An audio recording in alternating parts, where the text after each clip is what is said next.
সেই বৈকুণ্ঠৰ বাপ সমস্ত আৰু আই মাতৃসকল নমস্কাৰ গ্ৰহণ কৰিব।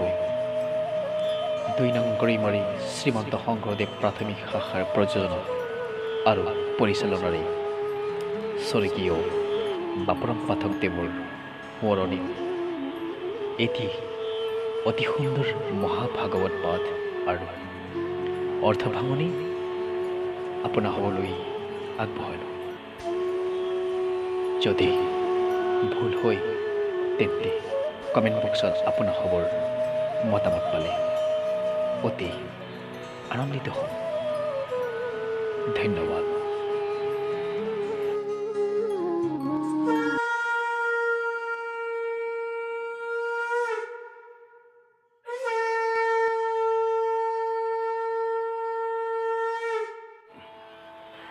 কৃষ্ণ শংকৰ গুৰু হৰি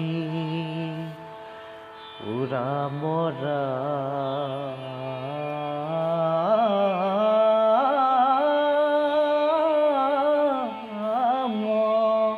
ৰাম হৰি ৰাম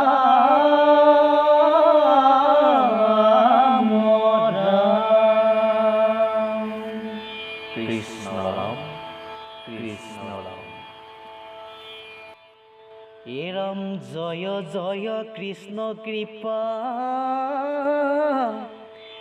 ময় মহেশ্বৰ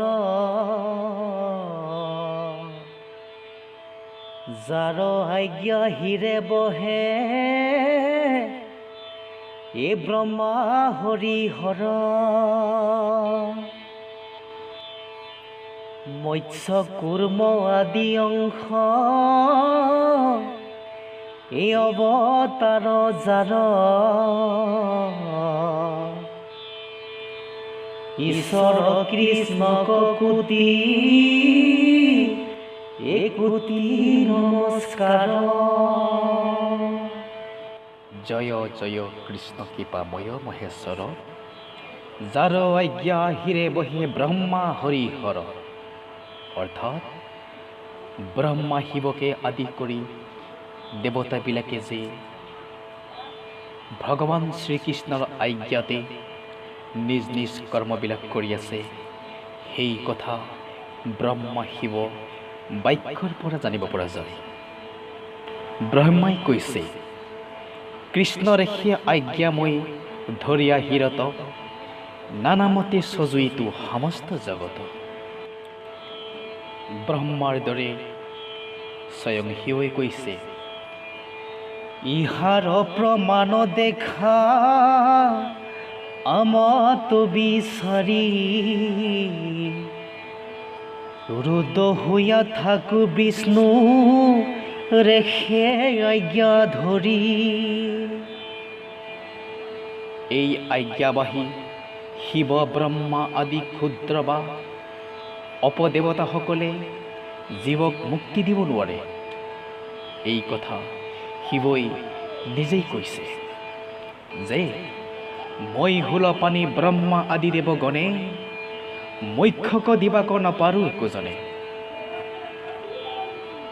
এইবিলাকে মুক্তি দিব নোৱাৰি আৰু এই অপদেৱতাবিলাকক পুজিলে মুক্তি পোৱাৰ বিপৰীতে পিশাচৰ জন্মহে পাব আৰু কোনো কালে গতি নাপাব আৰু ভগৱন্তই কালৰূপে মেৰিয়াই মেৰিয়াই ধৰি নৰকৰ পৰা উঠিবলৈ নিদিব।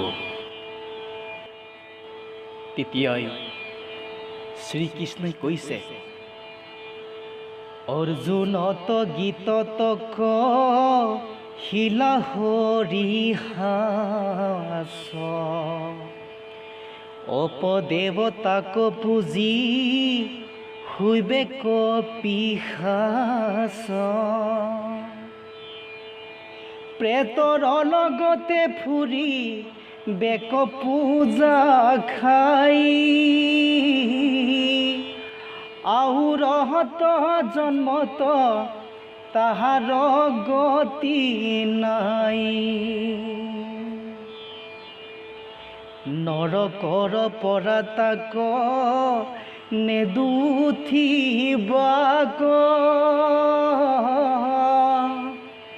মই কাল ৰূপে মেৰাই মাৰো তাক। এতিয়া দেখা গ'ল যে ভগৱান কৃষ্ণই একমাত্ৰ কাল মায়া অনন্ত কোটি ব্ৰহ্মাণ্ডৰ অধিকাৰী। তাতকৈ আৰু এই পৃথিৱীত কোনো শ্ৰেষ্ঠ দেৱতা নাই। তাকে কৈ কৃষ্ণৰে কদেৱ দুখ হাৰি কাল মায়াদি অধিকাৰী কৃষ্ণ বিনে শ্ৰেষ্ঠ দেৱ হীনা হিয়াৰ।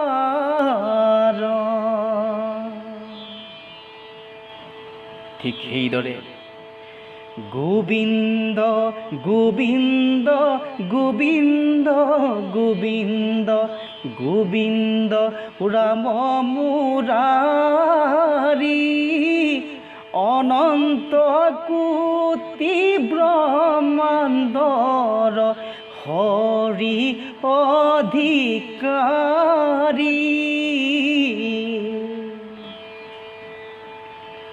সেইকাৰণে ভজনা কৰিব লগা আৰু সেৱা কৰিব লগা যোগ্য দেৱতা কৃষ্ণতকৈ অপৰ দেৱতা নাই বুলি ব্ৰহ্মাই কৈছে। এতেকে কৃষ্ণেহে মাত্ৰ সেৱা জগতৰ কৃষ্ণ বিনে ভজনীয় নাহিকে অপৰ। গতিকে কৃষ্ণত শৰণ ল'লেহে জীৱৰ মুক্তি লাভ হয় আৰু পুনৰ সংসাৰলৈ আহিব নালাগে। কৃষ্ণত শৰণ মাত্ৰ মুখ্য লাভ হয়, নাহি তাৰ পুনৰ জন্ম জানিবা নিশ্চয়। যদি কৃষ্ণত শৰণ নলয় তেন্তে তাৰ সকলো কৰ্মই নিৰৰ্থক আৰু শৰণহীনজন পহুৰ জন্ম পাব। অহৰণে শুৱে সৰ্ব কৰ্ম নিৰৰ্থক পহুৰ জনিত হিতু জন্ম ধৰি বেক। কৃষ্ণত শৰণ লোৱা ভক্তজনৰ দ্ৰব্য বস্তু কৃষ্ণই গ্ৰহণ কৰে, কিন্তু কৃষ্ণ শৰণ নোলোৱা অভক্তজনে যিমানে দ্ৰব্য নৈবেদ্য আগবঢ়াওক কৃষ্ণই তাৰ বস্তু কেতিয়াও গ্ৰহণ নকৰে। তেতিয়া ভগৱান শ্ৰীকৃষ্ণই কৈছে, ভকতে সকলে পূজে ফুলে জ্বলে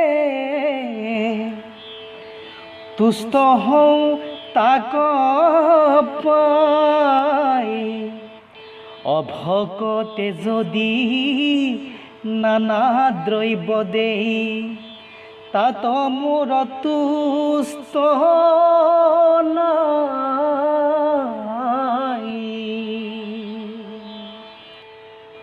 মৎস্য কুৰ্ম আদি অংশ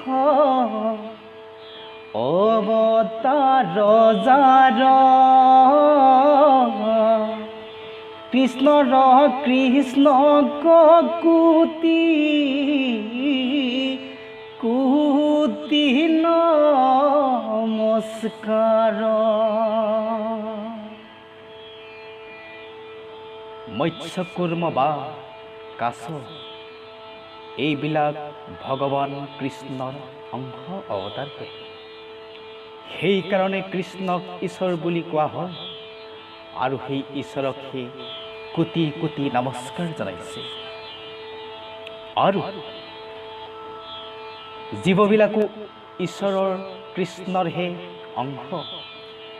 জীৱবিলাক কৃষ্ণৰ অংশ হৈও ঈশ্বৰৰ স্বৰূপটো যদি পাহৰি যায়, অৰ্থাৎ শ্ৰীকৃষ্ণই সৃষ্টি স্থিতি লয়ৰ মূল কাৰণ এই স্বৰূপটো পাহৰি নভজিলে জীৱই 84 লাখ যোনিত জন্ম লৈ যাতনা ভুগিব লাগিব। তেতিয়া শাস্ত্ৰত কৈছে, কলি যুগে হৰি নাম ভাৰতত নৰতনু, আক বৃথা কৰা কি কাৰণে, ঈশ্বৰৰ অংশ জীৱ স্বৰূপ পাহৰা কেনে, জন্ম লভি ফুৰা জুনি গলে, নমো নমো মধুমূৰ ৰিপু মহাহৰি, অন্ত্যযূত্ৰ মতি হুৱে যাক স্মৰি।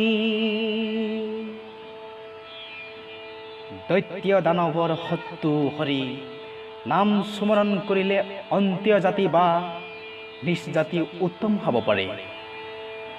অৰ্থাৎ সেইজনী মহাজ্ঞানী উত্তম জাতি। এবাৰ অন্ত্যজ বা নিজ জাতি এগৰাকী চান্দিলিনীৰ মুখত কৃষ্ণৰ নাম স্মৰণ কৰা কথাটো নাৰদে জানি চান্দিলিনীক প্ৰশংসা কৰি এইদৰে কৈছে,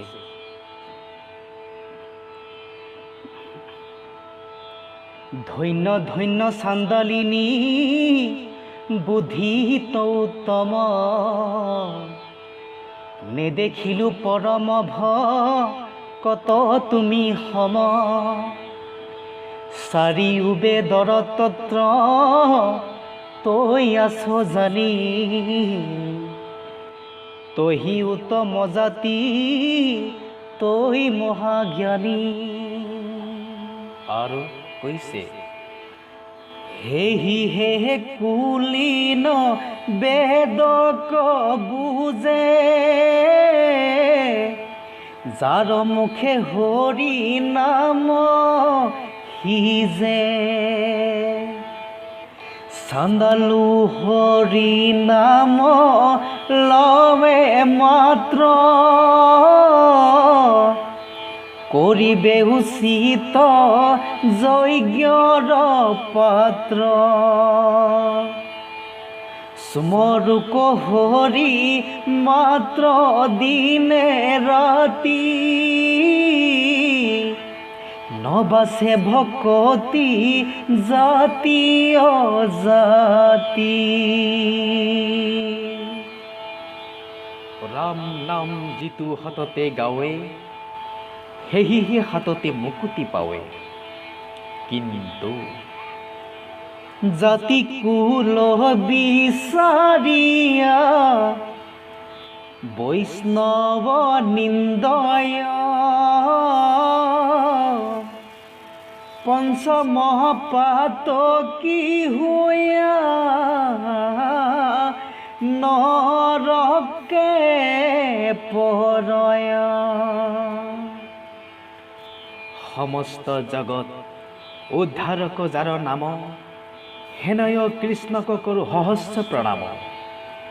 যাৰ নাম ললে মানুহ পশু পক্ষী পৰম পদ লাভ কৰিব পাৰে, সেই কৃষ্ণকে সহস্ৰ সহস্ৰ প্ৰণাম কৰিব লাগে। এ বানৰ ভালুক সুৰাক্ষ সুৰ, লগতে সাধিলে গতি, এ ভকতি কৰিলে মুকুতি নাপাহিবে মনৈছে কোন যুগুতি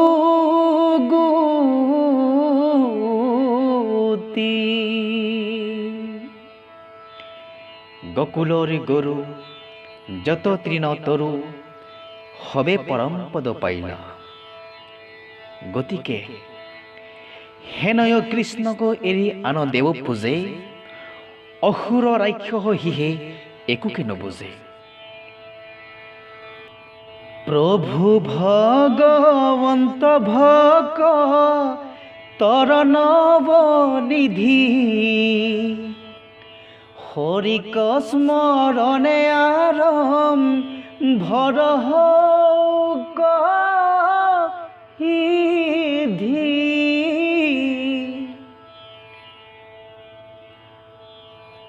হুকুমনিয়ে পৰীক্ষিত কোৱা কথাখিনি প্ৰথম স্কন্ধৰ পৰা দ্বাদশ স্কন্ধলৈকে লিখিবলৈ যাওঁতে শংকৰদেৱে হৰিক স্মৰণ কৰি কৈছে যে লিখা কামতো হৰিৰ কৃপাত সিদ্ধি হ'ব লাগে, কাৰণ কৃষ্ণ কৃপা বিনে কাৰ্য সাধিবা কটা ন। ঠিক তেনেদৰে আকৌ তুমি হে ৰাম কৃপা ৰসেৰ নিধি তোমাৰ কৃপা বিনে নাহি কে সিদ্ধি। সেই কাৰণে হৰিক সততে স্মৰণ কৰিব লাগে। এ মাধৱ ৰুমতি হুৱে তাক প্ৰতি জিফুৰে নাম হুমৰি ইটো মোৰ দাস নচাৰন্ত পাশ ৰাখিয়া ফুৰন্ত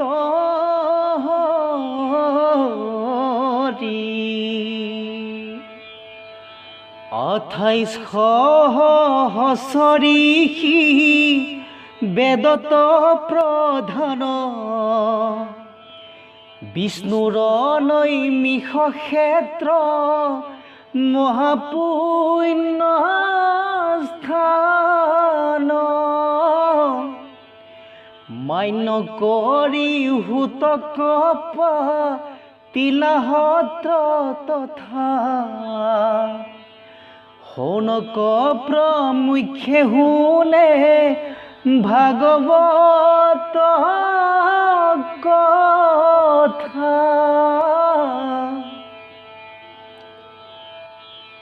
বিষ্ণুৰ নৈমিষ ক্ষেত্ৰ নামে এখন মহাপুণ্য স্থান আছিল। তাৰ ঋষিমুনিবিলাক বেদত অতি পাৰ্গত আছিল, কিন্তু সেইবিলাকৰ ভিতৰত শৌনক মুনি শ্ৰেষ্ঠ আছিল।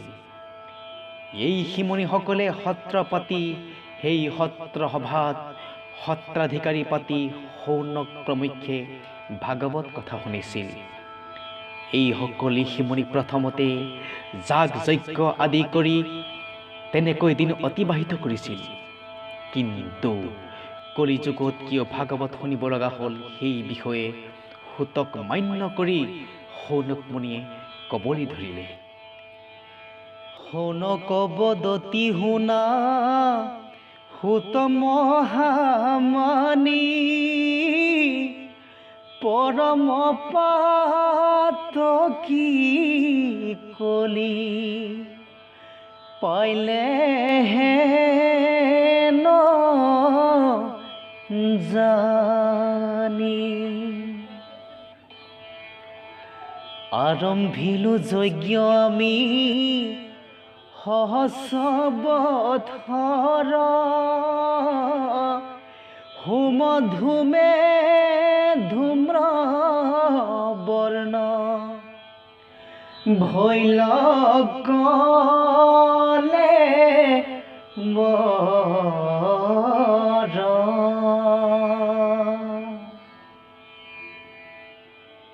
যিটো কৰ্ম কৰোৱাত নাহিকে বিশ্বাস আপোনাৰ আয়ু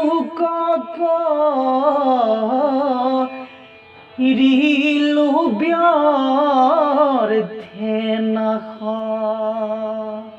শাস্ত্ৰত যোগ ধৰ্ম বিষয়ে লিখিছে, এ সত্য যুগে ধ্যান, ত্ৰেতা যুগে যজ্ঞ,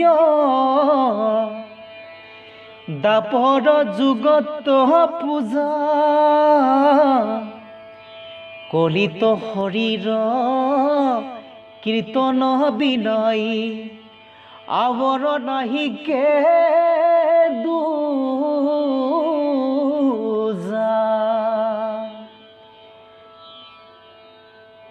কলিত হৰি কীৰ্তনৰ বাহিৰে দ্বিতীয় ধৰ্ম যাগ যজ্ঞ পূজা হোম তীৰ্থৰ স্থান এইবিলাক নাই। তেতিয়া নাৰদে কৈছে, হৰি নামে নামে নামে নিশ্চয়, মোহৰ জীৱন নাৰদে কয়, কলিৰ লোকৰ আউৰ আতপৰে, গতি নাই নাই নাই লোকৰে। এ কলিত হৰিৰ কীৰ্তন এৰিয়া, অন্যত ধৰ্ম আচৰে, মিছাতে কেৱলে শ্ৰম মাত্ৰ পাৱে, একোৱে ফল নধৰে।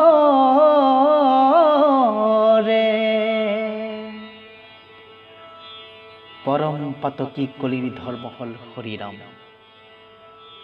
বেদত পাৰ্গত সৌনক মুনিহঁতে এই কথাটো নাজানি কলিৰ পাপৰ পৰা তৰিবৰ বাবে আগৰ কালত কৰি অহা যাগ যজ্ঞ কৰিছিল আৰু তাৰ পৰা একোৱেই ফল নাপালে। অতকালে যাগ যজ্ঞ কৰি শৰীৰক কষ্ট দি মিছাতে আয়ু নিয়ালে। এতিয়া সেই কৰ্মবিলাকত ঋষি মুনিবিলাকৰ বিশ্বাস একেবাৰেই হেৰাই গ'ল। আজিৰ মানৱে যদি কলিযুগত কৰা যাগ যজ্ঞ আদি কৰে, তেন্তে তেতিয়াহ'লে তাৰ পৰা কোনো গতি নাপাব। ইন্দ্ৰিয় দমন কৰি বেদ পাঠ কৰি থকা লোক, গৃহবাসী লোক, হাবিত তপস্যা কৰা লোক, সন্ন্যাসী হৈ ঘূৰি ফুৰা লোকেই হওক, গুণী জ্ঞানী মানুহেই হওক, কলিত হৰি কীৰ্তন নকৰিলে কেতিয়াও গতি পোৱা নাযায়। হৰি কীৰ্তন নকৰি তপ জপ যাগ যজ্ঞ পূজা হোম তীৰ্থস্থান কৰা ধৰ্ম পালনকাৰী ধাৰ্মিকসকলেও গতি নাপায়। এৰম তপ জপ যজ্ঞ দান হবে বিড়ম্বন, কেৱল ভক্তিত তুষ্ট সুন্ত নাৰায়ণ। ভক্তিৰ বাহিৰে বাকী ধৰ্মবিলাক কেৱল মায়াহে। আন কৰ্ম কৰি আমি সাতে মৰৈ লোক, ভকতৰ সংগত হৈম্যকে পাৱে মোক। ভকতৰ সংগতহে কেৱল ভগৱন্তক পায়, আন কৰ্মৰ দ্বাৰা কেতিয়াও পোৱা নাযায়। আন কৰ্ম মানে হ'ল নপায়ে মোক লাগ যোগ যজ্ঞ দানে, মহামন্ত্ৰ যায় প্ৰকৃতি সত তীৰ্থ স্নানে। কৃষ্ণৰাম নপাৱে আমাক একা দোষী উপবাসে, নকৰয় বৈশ্যমুক পৰম সন্ন্যাসে। একাদশীত লঘোণে থাকিলেও, যাগ যজ্ঞ কৰিলেও, মহা মন্ত্ৰ জপ কৰিলেও প্ৰভু কৃষ্ণক কেতিয়াও পোৱা নাযায়। যেতিয়ালৈকে কৃষ্ণত শৰণ নলয় তেতিয়ালৈকে যাতনা তাপৰ পৰা একো কৰ্ম বা কোনো কৰ্মৰ দ্বাৰা হাত এৰাব নোৱাৰে। এ যাৱত নলয় এক শৰণ কৃষ্ণত, একো কৰ্মে নেৰাবয় যাতনা তাপত। সম্প্ৰতি তুমি চিন্তি মহাহিত, কৰায়ুক প্ৰাণ কৃষ্ণ চৰিত্ৰ অমৃত। জীৱৰ পৰম হিত সাধন হ'ব কেৱল কৃষ্ণ কথা শুনিলেহে। ব্ৰহ্মায়ো কৈছে মনুষ্য জন্মলৈ কৃষ্ণৰ কথা অমৃত পান কৰিবলৈ। এৰাম লভিয়াছা জন্ম যিটো ব্ৰহ্মাৰ বাঞ্ছিত, জানি যত্নে কৰা পান কৃষ্ণ কথামৃত। এৰাম কথা শুনিলে গুছে মনৰ সংশয়, কৃষ্ণৰ সেৱাত ৰতি তেবেহে বাহয়। কৃষ্ণ কথা শুনিলেহে মনৰ সংশয় গুচিব আৰু কৃষ্ণৰ সেৱাত ৰতি বাঢ়িব। ভকতৰ সংগতহে কৃষ্ণ কথা শ্ৰৱণ কৰিলে জীৱই ভকতি তত্ত্ব বুজি পাব। মহন্তৰ মুখে শুনা কথা প্ৰথমত, তেবেহে পুৰুষে পাৱে ভকতিৰ তত্ত্ব। কৃষ্ণ কথা শ্ৰৱণত শুদ্ধ হোৱা মন, সৰ্বদায়ে কৰিবে কৃষ্ণৰ কীৰ্তন। হেন জানি কৃষ্ণৰ চৰিত কৰাহাৰ, তেবেহে তৰিবা ঘূৰ সংসাৰ নিকাৰ। পৰম ঈশ্বৰ কৃষ্ণদেৱ নাৰায়ণ, তান মহাভক্তিটো শ্ৰৱণ কীৰ্তন। ইহাক নাজানি আন কৰ্ম কৰি মৰো, কৈও কৃষ্ণ কথা সুত যেনমতে তৰো। ব্ৰহ্মা শিৱই যাক সদায় সেৱা কৰি সেইজনেই হ'ল ঈশ্বৰ শ্ৰীকৃষ্ণ দেৱনাৰায়ণ। এই দেৱনাৰায়ণ কৃষ্ণৰ মহাভক্তি হ'ল শ্ৰৱণ কীৰ্তন। কলিত শ্ৰৱণ কীৰ্তন ধৰ্ম এৰি আন কৰ্মবিলাক মিছাতে কৰি মৰিলো বুলি স্বীকাৰ কৰিলে আৰু কলিযুগত তৰিবৰ কাৰণে কৃষ্ণ কথা শুনিবলৈ সুতক অনুৰোধ জনায়। শ্ৰৱণ কীৰ্তন হ'ল প্ৰধান ভকতি। এই প্ৰধান ভকতি কৰা আগমুহূৰ্তত এটা চৰ্ত আছে, সেই চৰ্তটো হ'ল শৰণ। হৰিত শৰণ লৈ শ্ৰৱণ কীৰ্তন কৰিলেহে দুৰ্ঘোৰ সংসাৰৰ সাগৰৰ পৰা অতি সহজে তৰিব পাৰিব। এৰাম হৰিত শৰণ লয়া যিটো জনয়ে, হৰিৰ চৰিত্ৰ শ্ৰৱণ কীৰ্তন কৰে। দুৰ্ঘোৰ পাৰ সংসাৰ সাগৰয়ে সিটো মহাজনে অতিয় পয়াসে তৰে। তেতিয়া প্ৰভু কৃষ্ণই কৈছে, সকলো ধৰ্ম ত্যাগ কৰি অৰ্থাৎ তপ জপ যাগ যজ্ঞ ত্যাগ কৰি সুধীৰ বিশ্বাসে শৰণ ল'লে মই সকলো পাপৰ পৰা ৰক্ষা কৰিম। আৰু কৈছে, সৰ্বধৰ্ম এৰি এক শৰণ সাক্ষাৎ সুধীৰ বিশ্বাসী সখী লৈক আমত। নকৰিবা ভয় হেৰা কৰোঁ অংগীকাৰ, সমস্ত পাপত মই কৰিব উদ্ধাৰ। ইহঁত আমাৰ মিলিল মহাভাগ, তুমি হেন মহন্তক ভাগ্যে পাইলো লাগ। ঋষিসকলে ঈশ্বৰ পৰায়ণ সুতক লগ পাই পৰম সৌভাগ্য বুলি কৈছে। আৰু কৃষ্ণত পৰম ভক্তি দেখা পাই ঋষিসকলে সুতক মহন্ত বুলি আখ্যা দিছে। এতিয়া দেখা গ'ল যে মহন্ত সেইজনেই ৰামকৃষ্ণ নাম যিটো খন্তেক নিৰন্ত, ভাগৱত গ্ৰন্থে তাক বোলেও মহন্ত।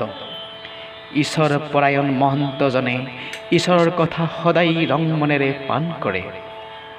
কিন্তু মূৰ্খজনে ঈশ্বৰৰ গুণানুকীৰ্তন শুনিব নোৱাৰে। বৈষ্ণৱসকলে হৰিৰ কথা শুনিলে সন্তোষ পায়, কিন্তু দৈত্যৰূপী দুৰাচাৰসকলে হৰিৰ কথা শুনিলে উঠি আঁতৰি যায়। তেতিয়া শাস্ত্ৰত কৈছে, ইয়ে ৰাম পৰম মংগল ৰাম, নাম ইটো অনুপম। বৈষ্ণৱৰ যাক শুনি তুষ্টি, দৈত্যগণ দুৰাচাৰে তাক কি শুনিতে পাৰে। উচ পিছ কৰি গৈলা উঠি।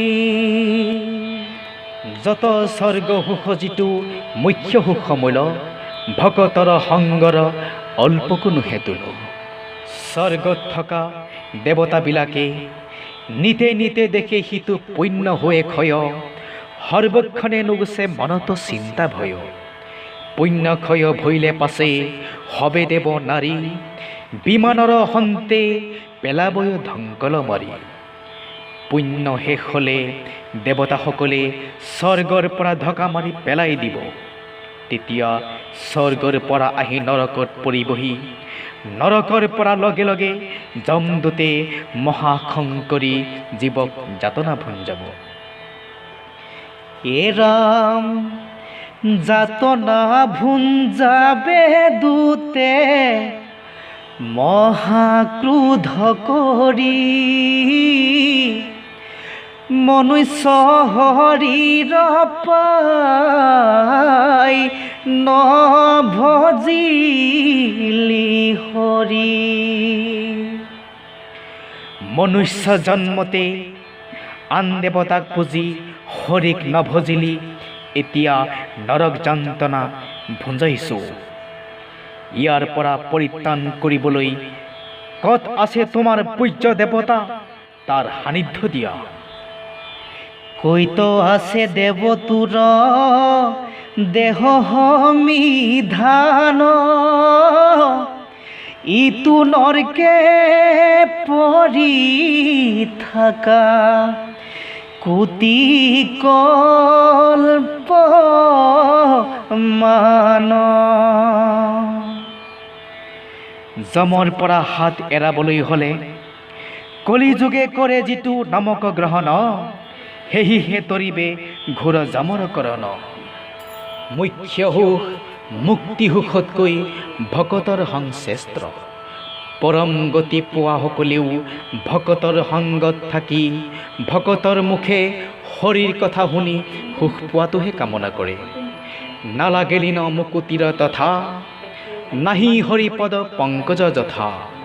কৰ্ণৰ অমৃত হৰি চৰিত, ভকতৰ মুখে শুনিব নিত। ইটো ব্ৰহ্মপদ আউৰ আমাক নালাগে প্ৰভু, হৌ গয়া কীট যে পতংগ। তোমাৰ চৰণ চিন্তি নিতন্তে থাকিব তথা লৈও তজু ভকতৰ সংগ। ৰামকৃষ্ণ। একান্ত ভকত হবে নিগুণ কৃষ্ণৰ গুণ,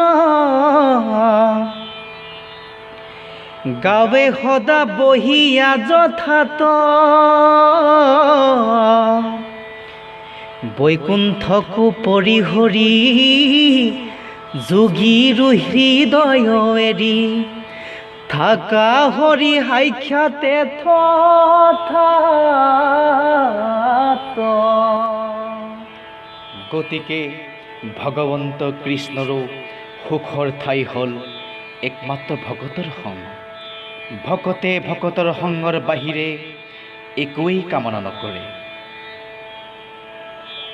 কৃপাৰ সাগৰ দৈৱকী নন্দন, এপৰিও মনৰ কাম, এ ভকতৰ সংগে সদা নুগুচুক, মুখে তোৱা গুণ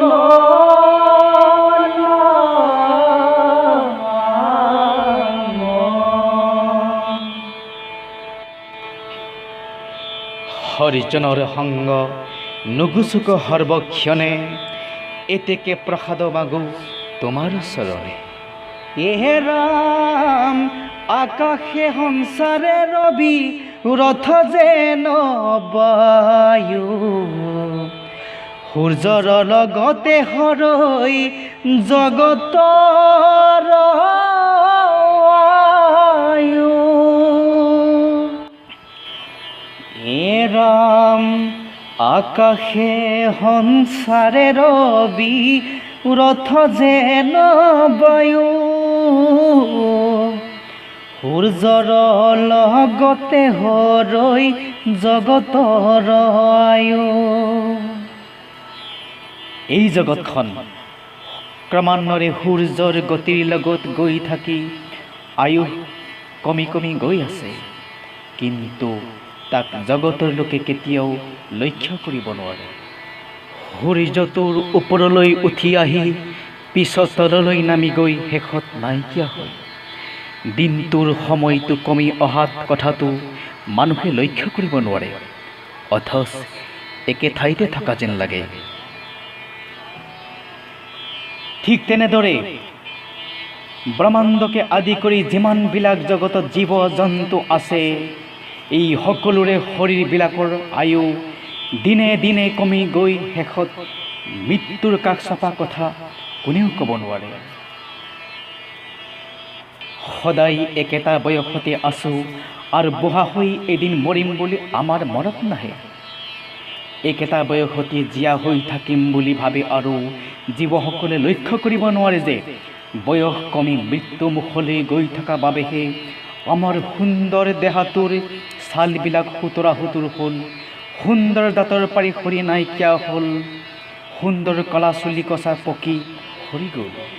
এ যেন আকাশত চন্দ্ৰ সূৰ্যে গতি কৰে, তাক লক্ষী বাক নপায় কোনো নৰে। এহিমতে ব্ৰহ্মা আদি কৰি যত তৃণ, সবাৰো হৰিয় ক্ষণে ক্ষণে হয় ভিন্ন। কৃষ্ণৰাম, এটা কথা হ'ল মৃত্যুৰ লগত বয়সৰ কোনো সীমা নাই। সেইকাৰণে শাস্ত্ৰত কৈছে, দিনে দিনে আয়ুহৰে মৃত্যু চাপে পাশ, একতিলে কালে কৰি বেকহৰ বনাশ থাকিবে হৰি ৰহবে পৰিদান্ত তৰি পুত ভাৰ যা এৰি যাইবা যাতনা লৰি। কিন্তু হৰি বিমুখজন শ শ বছৰ জীয়াই থাকিলেও তাৰ জীৱন বিফল। হৰিত বিমুখ হৈয়া সহস্ৰ বৎসৰ জীয়া ক্ষণি কৰো নাসাধিলে ফল। মৰিলে মাত্ৰকে আহি যমদূতে ধৰি নিয়া ভুঞ্জাইবেক যাতনা সফল। এতিয়া দেখা গ'ল যে হৰিত শৰণ লৈ হৰিনাম লোৱাজনহে প্ৰকৃত সফল ব্যক্তি। কিন্তু মানুহ একচিত্ৰ ৰজা মহাৰজা হ'ব পাৰে, মহাজ্ঞানী হ'ব পাৰে, তাৰ জীৱন অধোগতি যায়, অৰ্থাৎ মুক্তি নাপায়, নিষ্জনী প্ৰাপ্ত হ'ব। এৰাম মানৱী জনম পাই হৰি নভজিলা অৱশ্যে হৈবা ভাই তৃণতৰুহিলা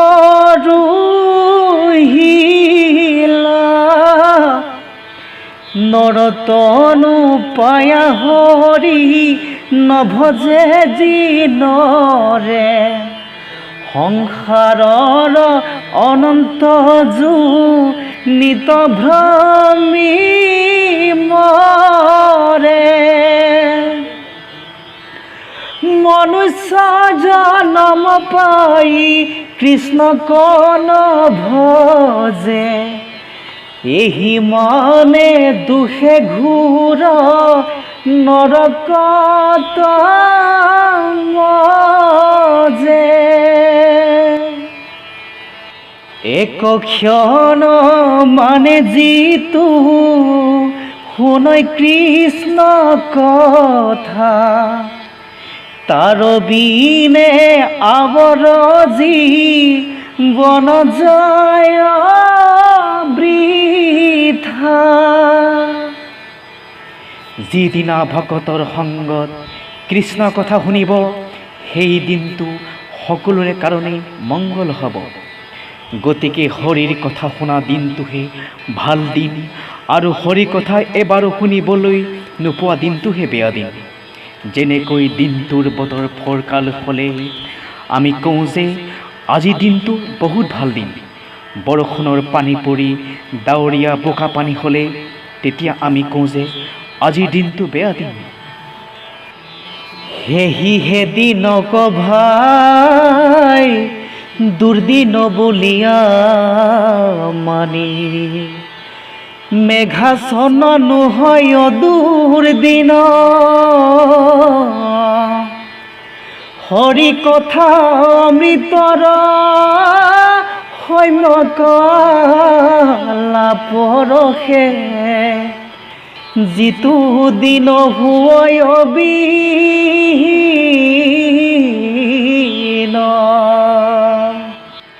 গতিকে ইয়াত বতৰ পানীৰ বোকা হোৱা দিনটোক অথচ ডাৱৰীয়া হোৱা দিনটোক বেয়া দিন বুলি কোৱা নাই। কৃষ্ণৰ নাম লোৱা জীৱনটোত সুমংগল হয় আৰু কৃষ্ণ নাম নোলোৱা দিনটোত জীৱনটো অমংগল হয়। অমংগলে সুমংগল কৃষ্ণ নামে শুনে, সুমংগলে অমংগল কৃষ্ণ নাহবিনে। হৰি বিমুখজনে কাল দুখ দৈৱ দুখ বেমাৰ ব্যাধি শত্ৰুৰ আক্ৰমণ জীৱ জন্তুৰ আক্ৰমণ আদিবিলাকৰ পৰা ৰক্ষা পাই থাকিবৰ বাবে ডাঙৰ তাবিজ কবচ পিন্ধিলেও নিৰাপদ নহয়। উদাহৰণ শ্যামন্ত মণি নামৰ এটা কবচ আছিল। এই মণিটো যি পিন্ধিব তাৰ বাঘ সিংহ সৰ্প ব্যাধি আদি এইবিলাকৰ বাবে একোৱেই ভয় নাথাকিব। এই শ্যামন্ত মণি নামৰ কবচটো সত্যজিৎ নামৰ এজন লোকৰ হাতত আছিল। এদিন কৃষ্ণই মণিটো সত্যজিতক খুজিছিল, কিন্তু সত্যজিতে কৃষ্ণক মণিটো নিদিলে। কৃষ্ণ হ'ল জগতৰ ঈশ্বৰ, যাৰ শক্তিৰে বিশ্ব ব্ৰহ্মাণ্ডৰ শক্তিমান সকলো তন্ত্ৰ মন্ত্ৰৰ গৰাকী সেইজন কৃষ্ণত বিমুখ হোৱাৰ কাৰণে সেই কবচৰ প্ৰভাৱো হীন হৈ পৰিল। অৰ্থাৎ সত্যাজিতৰ ভায়েক পখেনে নিৰ্ভয়ে মণিটো পিন্ধি হাবিত পহুস্কাৰ কৰিবলৈ যাওঁতে প্ৰসেনক সিংহই মাৰি পেলালে। শাস্ত্ৰত কৈছে, সৰ্ববিঘিনি চুৰি কৰে শ্ৰামন্ত কমনি, কৃষ্ণ বিমুখ ভৈলে মিলায়ে বিঘিনি। গতিকে তাবিজ কবচতকৈ ৰাম নামৰ কবচে শ্ৰেষ্ঠ। সেয়েহে হিৰণ্যকশিপু প্ৰহ্লাদ পুত্ৰক নানান দুৰ্গতি দিল, হৰিনাম মহাকবচ প্ৰভাৱে তাৰ মন লৰিল। আকৌ শাস্ত্ৰত কৈছে, এ ৰাম কৃষ্ণ তৰি পিয়ামি কৰো কৰ্ম যত, তাতো নানা বিঘিনি আছে জানিলো মনত। অৰণ্য ঋষিমুনিসকলে কলি যুগত যাগ যজ্ঞ কৰ্ম কৰোঁতে সেই যাগ যজ্ঞত নিজৰ দেহ ধন জন সকলো কৃষ্ণত অৰ্পণ কৰিছিল, যদিও তাৰ ফল পোৱাৰ বিপৰীতে বিঘিনিহে ঘটিল। এতিয়াও এই কলিৰ যুগৰ মনুষ্যই দেৱ কৰ্ম কৰি পিছত হৰি কীৰ্তন কৰি কৃষ্ণক অৰ্পণ কৰি কৰ্ম কৰিলে দেৱ কৰ্ম আৰু হৰি পূজা একেলগে মিলাই কৰিলে ভগৱানে সন্তুষ্ট নহয়, বৰঞ্চ এই ভগৱানে হৃদয়ত মহা আঘাতহে পায়। দেৱৰ লগত মিলাই মোক পূজা কৰে,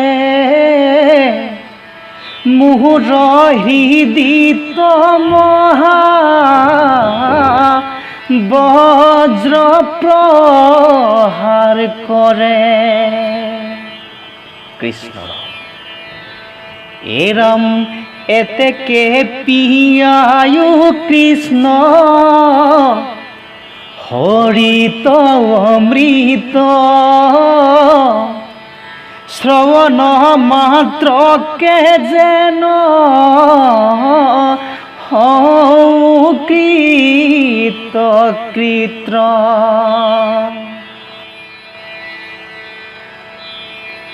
সেইকাৰণে কলিত কৃষ্ণ কথা শ্ৰৱণ কীৰ্তন কৰিলেহে বাধা বিঘিনি আপদ আদিৰ পৰা মুক্তি পায় বুলি জানি ঋষিমুনিসকলে সূতৰ মুখৰ পৰা কৃষ্ণৰ অমৃতময় চৰিত্ৰখিনি শুনিবৰ বাবে সূতক কাতৰ অনুৰোধ কৰিছে।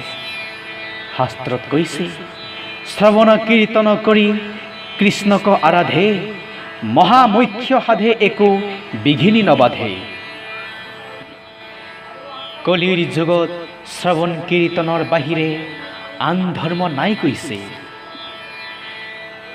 এৰাম শ্ৰৱণ কীৰ্তন বিনে ধৰ্ম নাহিয়ান, কৈলো হৈত্ৰ ৰহস্য কতি মহাজ্ঞান। হৰিৰ ভকতি এৰিকে শুনৰে, নপাৱে পৰম গতি। এ পৰম বেদান্ত গীতা ভাগৱত, এ শাস্ত্ৰৰ এহি যুগুতি।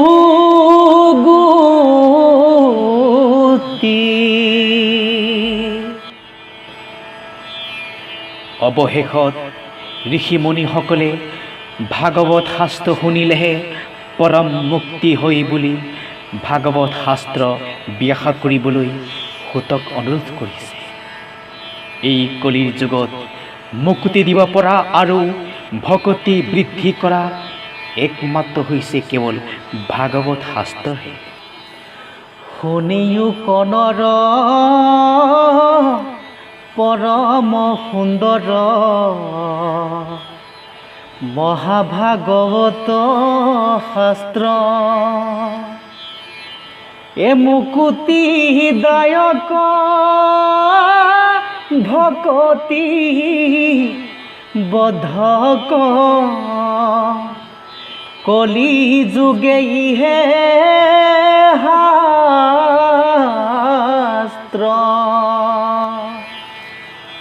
কলি যুগে ভাগৱত পাঠ মহাধৰ্ম আতপৰে নাহি নাহি আৰহদ কৰ্ম। এই ভাগৱত শাস্ত্ৰ শুনোতাসকলে ভগৱন্তৰ পবিত্ৰ নাম সুৰি ফুৰে। এ ৰাম ভাগৱত শাস্ত্ৰ কহু নিবে ঠাই ঠাই সেহিহে পবিত্ৰ নাম শুনৰে সদায়। কৃষ্ণৰ চৰিত্ৰ শুনিলে ঘোৰ সংসাৰৰ পৰা তৰিব পৰা যাব। গতিকে শুনিও ক সৰ্বজন কৃষ্ণৰ চৰিত্ৰ আতপৰে আৰু পুণ্য নাহিকে কলিত। বিচাৰি শাস্ত্ৰত পাইবা এহিহে যুগুতি কৃষ্ণৰ নামহে সাধে ভকতিৰ মুকুতি। হেন জানি কৃষ্ণ ৰস ৰিত্ৰ কৰাৰ তেবেহে তৰিবা ঘূৰ